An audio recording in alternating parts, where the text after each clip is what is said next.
All right. Rock and roll. All right.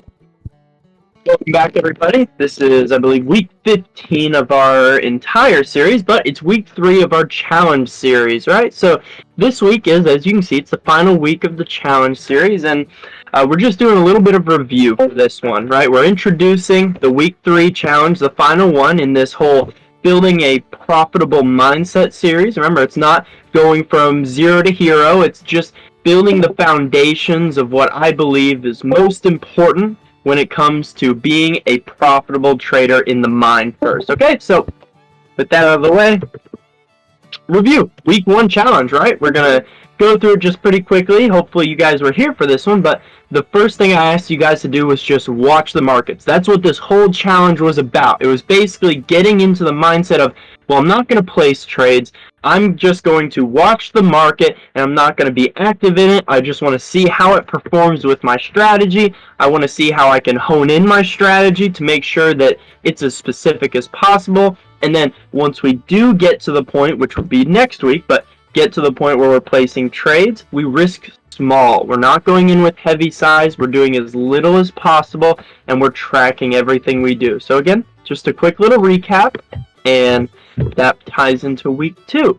This was when I wanted you guys to start placing trades, right? Whether that be on a funded account, an evaluation, or a live account, whatever it may be, and it doesn't have to be futures. It can be whatever asset or market you want to trade. But the first thing I ask you guys to do before you start trading is to make sure you have your strategy written down, right?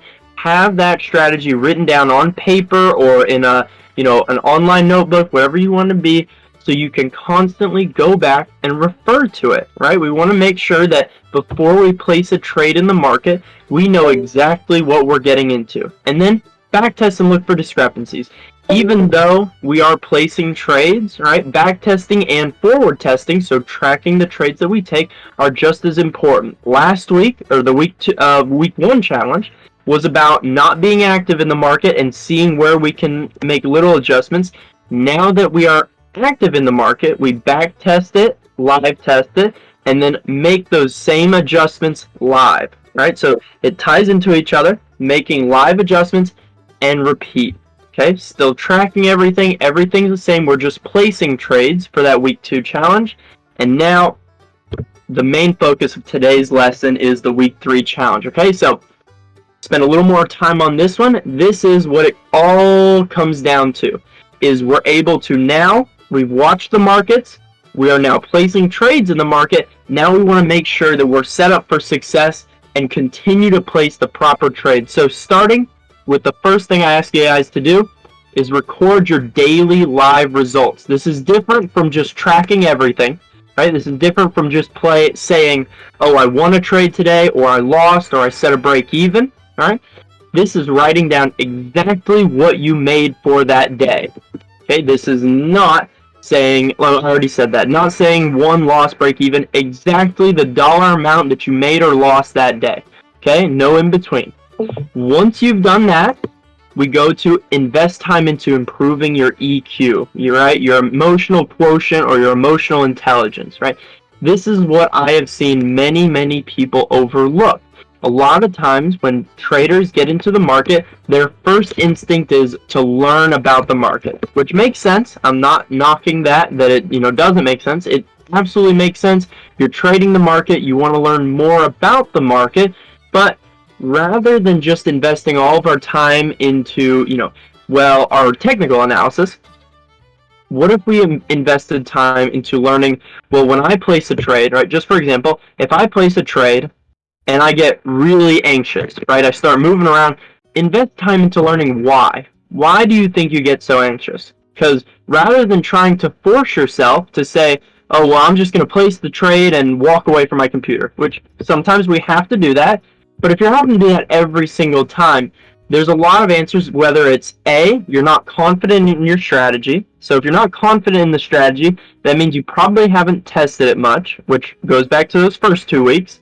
And it probably means that you might be risking too much. So if you're not confident with the strategy, or you're risking too much, or a combination of both, that's going to make it so that you don't want to watch, because any little bit of drawdown in that trade is going to cause emotional distress and turmoil, and it's going to, in the long run, make you make mistakes. It might be a small mistake here and there. Maybe one day you just didn't take a trade and it worked out. Even if one day you don't take a trade and it didn't work out, that's still not following our rules. It worked out for you, but hopefully if you have a winning strategy and you're just choosing not to place trades, in the long run, that's going to negatively affect you. You're going to miss more winners than you do losers, right?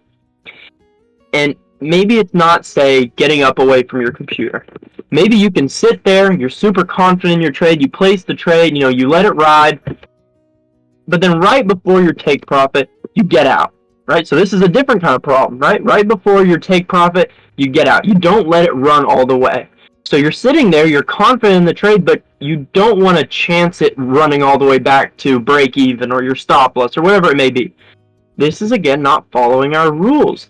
And if we just keep hammering at the analysis portion of it, we keep hammering into, well, if I understand the market more, or if I can predict where it's going to go a higher percentage of the time, then I'll be more confident with my strategy. This just isn't the reality. If you would instead look into, well, maybe if I downsize my risk a little because I feel too scared when I'm placing a trade that if it pulls all the way back, that I'm not going to get the profit I want. Or maybe it's the strategy itself, right? If you're trading a strategy that wins, let's just say 40% of the time, so less than half, 40% of the time, but your winners are really, really big, right? You get really, really big winners. This works for some people, not everybody. If that's your strategy, you win less than half of the time, and it's really big winners, that can be a key reason why you're not letting it run all the way to your take profit, because you're afraid, oh, well, this one looks like a winner, and I know I don't get winners too often, so I'm going to try and get out of this one really quick and secure some profit. But that's hurting yourself in the long run, because you need that full profit for the percentages to work themselves out, because you're going to lose more than you win. Okay, these are just some examples that maybe they connect, maybe they don't connect to your strategy or the way you trade, but the overall point is invest time into understanding yourself, understanding why you make the decisions you do, and then make the proper actions to improve off of it. And one of the best examples I can give, or best pieces of information I can give, is the two books by Mark Douglas, Into the Trading Zone and The Disciplined Trader. Both are excellent, directly related to trading, and they're going to explain pretty much what I'm explaining here, but way more in detail on why we make the decisions we do, and he'll give real-life examples of other traders and the things that they did, and how they got better at their trading, or maybe why they didn't get better, and what you can do to get out of the rut that they weren't able to, okay? Now, moving on, now that we've invested time, so we're placing live trades, we've invested time into improving our emotional intelligence, and we're pretty consistent, I say scale slowly, because you're going to get to a point where you start making a little money, right? The goal with the week 3 challenge is now we've started making a little bit of money. And again, these challenges aren't supposed to be done within the span of 1 week. It's a little confusing because it's week 3, week 2, week 1. They're just supposed to be, hey, once you get through all 4 steps, then move on to the next challenge. So get through all 4 steps, then go to week 2. Get through all 4 steps, then go to week 3, just so that everybody understands. But hopefully by now, if you've gotten to the week 3 challenge, we've been able to place trades, we've seen a positive result from those trades being placed, and now we feel, hey, I feel like I should make more money off my trades. Maybe, especially on funded accounts, maybe you're not making a livable wage. Maybe it's not even close to a livable wage because you're only trading 1 or 2 accounts and you don't get that many, that much R to R or whatever you want to use, whatever profit scale you want to use. So you say, I'm going to buy more accounts. You say, instead of 2 accounts, I'm going to buy 5. Right? Or I'm going to buy 3 more for a total of 5. Well, the problem I see a lot of people make with this is they see a little bit of profit, right? Great. And then they'll buy more accounts, and then they start to hit that drawdown period. But because they've made a profit, they don't expect the drawdown period to happen, so they think, well, I've made some money, now I'll scale. Even if it's not a withdrawal, and then they hit that drawdown period, and not only do the good accounts get affected, but the brand new accounts that were at zero are now at drawdown, right? Again, just an example from what I've personally seen and done and what I've seen out of other people. But rather than saying, well, I'm going to buy 3 more, maybe buy one more account. Nothing crazy. You can scale slowly, but then don't buy another account until you've at least passed your evaluation on that one and built a little bit of profit into it. I wouldn't say you need to build it all the way up to that buffer zone, right? Or again, if you're not trading funded accounts, you kind of have to figure this out for yourself on how much you want to grow that live account or whatever it may be before you risk more, because on a live account, it's not buying more accounts, it's just increasing your risk. But it's the same concept of don't rush it. There's no reason for you to spend more money or risk more money when you really don't have the profit to show for it, okay? Buy that one account, pass the funding or pass the evaluation, and then build it up a little bit. Nothing crazy, just build it up a little bit. And then buy your next account.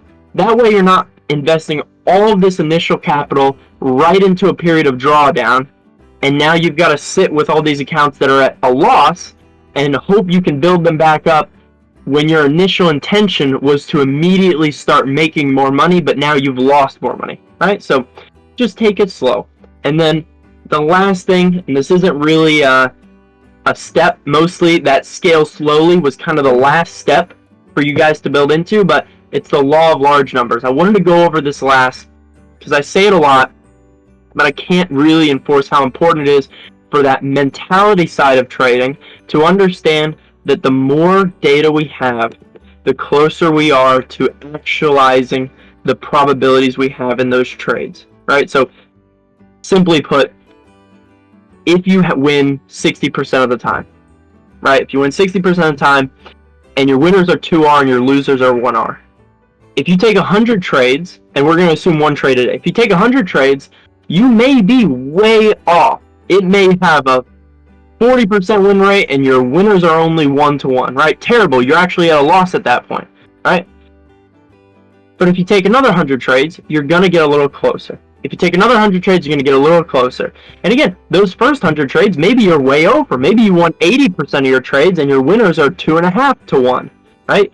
The point is that it's going to get closer and closer. So the more data or the more trades we have, the closer we're going to get to that end result. That's why I split it up between 3 weeks, and I say don't spend just 1 week, spend multiple weeks, maybe months, because I probably spent 6 or 7 months just trading, basically paper trading. I was using crypto, but it was like $1 a trade, just so I had some money in the game, so it wasn't actual paper trading, and it gave me some feel for the market. But I spent those 6-7 months just doing the exact things that I'm telling you guys to do. I spent the first week just watching the markets. I knew that if I was going to get into it, I had to just watch the markets and not be active. I could tell that I was too emotional when I placed trades. I didn't want to be active in it, and I wanted to simply watch my strategy play out for itself. And then I wrote down the strategy, honed it in, make sure that there were no little gaps in the strategy where I had to make, sudden moment, last minute calls like, oh, well, it doesn't specify in my strategy what I should do in this scenario, so I'm going to just take the trade. And then it loses, and I feel upset because it wasn't in my rules. It was one of those little gaps we've talked about, right? So write everything down as specific as possible, risk as small as possible, right? And then do this for plenty of time, tracking as much as you can. Again, write down the strategy just to reiterate, make sure it's down, backtest, look for discrepancies, and adjust to remain objective. But the whole week 2 challenge is while we're placing trades. So we're placing these trades and increasing the odds that we're going to win these trades. And then finally, you've started to see some of the profit after that second challenge. You're recording whatever your exact profit and loss is. You're reading more to understand why you make the decisions you do. You're not rushing in to risk more per trade, and you know that it takes time to win these trades. It takes time to see the long-term profit. Many guys will get into it and they'll just think that right away or 2 months will pass, right? I understand it. If 2 months pass and you've made nothing, it makes it very, very difficult to do that for another 2 months. Because you can assume, well, if the first 2 months were nothing, why would the next 2 months be something? Or if the first month was a lot, right? Let's say you made a profit, and then the next month you lose money, chances are you're going to be more tied on to those losses than you are those winners, especially if those losses made up for more than those winners, right? So if you go in and you see, man, I lost 5R this month, just a random amount, you're going to automatically think, well, I'm probably going to do that next month, so I need to change something, right? If you win, then you're going to think, oh, well, I'm going to do that next month, so I'm not going to change anything. But as soon as you start losing, it's very, very natural to say, oh, well, this is what's going to happen next month, or this is what's going to happen next week, or this might be what happens tomorrow. Depending on whatever time scale you're on, we want to increase that time scale to be yearly, and then say, all right, well, I think that instead of assuming next month is going to be a loser, I know that odds are it's actually going to be a winner. Because I lost this month, I know what my record was for last year, so it should even itself out. And if it doesn't, do it for another month, and it's going to get closer, okay? Now, I'm going to pause for a second there. Reality, I'm going to get to you. Do we have anything in any of the chats, any questions, any chats? Anybody got any questions, guys? We've got some chats, but nothing to determine questions. Just saying good afternoon and waving, things like that. Yeah. All right. Yeah, I'm seeing a couple catching up.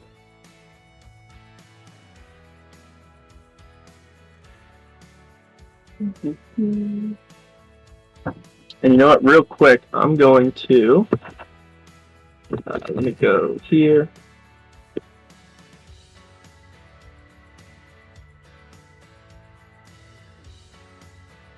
No, let me go here. But yeah, reality. And since I wanted to take a chance, and I'll ask you. I'm gonna post that week 3 challenge in the chat real quick, just so we have it there. Is there anything that you would add? Like I'm trying to get people from, well, as you know, a point of not being active to being active to winning in the market. Like that's kind of the 3-step plan I have here. Is there anything you would add to it that you've seen that I haven't touched on, or you would make alterations to? No, I don't think so. I think you've covered it all super, super, super well. And the last time your big thing was consistency, and that's really you already know that's my biggest thing. I think people staying consistent is number one.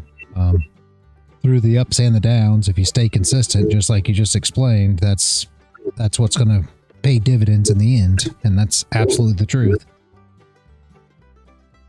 Yeah, absolutely. I mean, that's like, I feel like I get very, very repetitive a lot of the time, but it's only because it's not super complex. I mean, as you know, trading is not a complex, I guess, game to get into. It seems so complex, and then people overthink it, and then that's when they start to make the mistake. But then if you just follow like these simple steps, I can't stress this enough. If you look at these challenges that I'm put in front of you, I can't guarantee you're going to come out of the other end profitable. And it's not super, like, it's fairly specific, but I expect you guys to, DM me or, ping me with questions.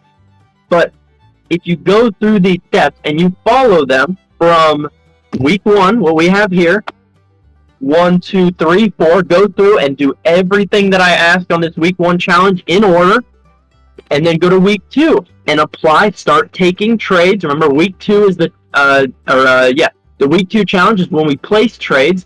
Do everything here while you're placing trades with your strategy that we've already done on week 1, right? And then week 3, start to move to live, right? Hopefully, you have a funded account. If you don't have a funded account, apply these same things to an eval account, right? And apply everything here in order. Record the daily live results first. Once you've done that, right, that doesn't take long. I'm not saying record a month of daily live results or a week. I'm just saying start doing it, right? Day 1, start doing it. Now you move to step 2. Invest time, right? Start reading. Read, I would say, before you move to step 3 on this week 3 challenge, which is scale slowly. Hopefully everybody's sticking along with me. Before you start scaling, get through those 2 books at least, the Into the Trading Zone and the Disciplined Trader. Get through both of those books first, and then start scaling, but do it slowly. And then finally just understanding that it takes time. Everything here takes time. If you do all of these things, I promise you will come out of it a better trader. It's going to take time. If I had to guess, it would probably take most people 2 to 3 months to get through all of these challenges. But once you're there, you're going to come out the other side a much, much better trader. I can guarantee that. I can't guarantee you money. I can't guarantee you like a certain amount of profit because I don't know what strategy you're trading. I don't know, how many trades you're placing, right? But I can guarantee you, you're going to come out of it a better trader, right? You're going to come out of it closer to that end goal. Okay. All right. Well, Rowdy, like I said, if we don't have any questions over there for everybody who is here now, yep, there you go. You got it, Forrest Boy. Keep it simple, stupid, nice and easy. I'm going to, in my channel, just for everybody here, I'm going to be posting week 1, week 2, and week 3, the challenges. I'll do it right after this, just so everybody has it there and it's not going anywhere. You don't have to take screenshots of it while we're on the live right now. But seriously, if you just follow these steps, I promise, this is a step-by-step guide. Literally 1, 2, 3, 4 for 3 weeks. They're not 3 weeks, but 3 weeks of challenges. If you get through it, you're going to come out so much better on the other side. But yeah, if we're good there, everybody, I think we'll go ahead and call it. I'm not seeing any questions. Nothing to get over here. Okay. I'm seeing Forest Boys typing real quick. We'll give that a second. We're learning land things. Yeah, of course. And again, if you guys do decide, I don't know why you wouldn't. I don't know why you wouldn't follow these steps, right? It's, if you're not profitable, right?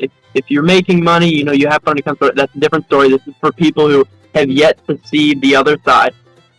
I don't know why you wouldn't at least try, following these steps. And if you are, let me know, right? I want to get better at teaching you guys. And one of the things that I wish I had when I was, still beginning, and of course I'm still learning and getting better, but before I had crossed through and felt I could generate consistent results, I wish I had something like this, but I just couldn't find it, right? I had reality, which was great. I had another guy who I believe used to be a member here, JB, both great mentors, but something like this, guys, where you have a step 1, step 2 guide on what to do, it's so valuable to you that if you apply it, I promise you when you come out on the other end, you're going to see what I mean. You're going to have a new understanding of what I mean when I say, hey, be consistent. Hey, don't risk too much. Hey, don't scale that fast. Like, these things may make sense to you right now, but if you get through everything, you'll understand why. Okay? I'm going to leave it at that. I'm assuming we don't have anything for anybody. Again, keep an eye out. Keep an eye out, guys, on the Learn, Trade, Win YouTube channel, posting new videos. I'm a little backlogged on those because I've got some more work in the evening that's been taking up a lot of my time. But keeping up to date with all these live weekly lessons. So thank you guys for joining me. And next week, same time, Thursday, 1 o'clock, Reality, thank you for hosting. And we'll go ahead and we'll call it there. Appreciate you, Landon. Lebonsky says, very nice, Landon. Beautiful mental education over on Twitch. Thank you, sir. Thank you, sir. Again, if you're not in the Discord server, go ahead and join. I'm sure you'll be able to. I'm sure Reality has a link posted somewhere on all of the little streaming platforms.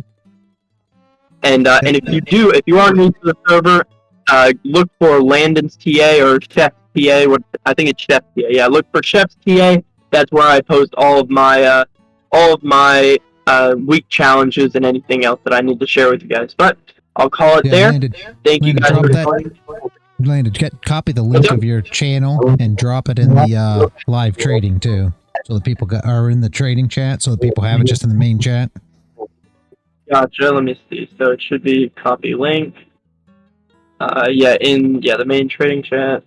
Yeah, just so everybody has it, so they can click on it and get there, just in case anybody's not with it and doesn't know yet. Beautiful. Yes, absolutely. Appreciate you, Landon, as always. Very good. Great job.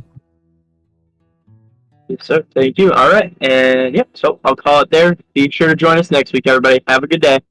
All right, have a great one. All right, guys. Hope you enjoyed Landon's presentation. That's all we got for now. Anything else you guys want to go over before I rack out of here?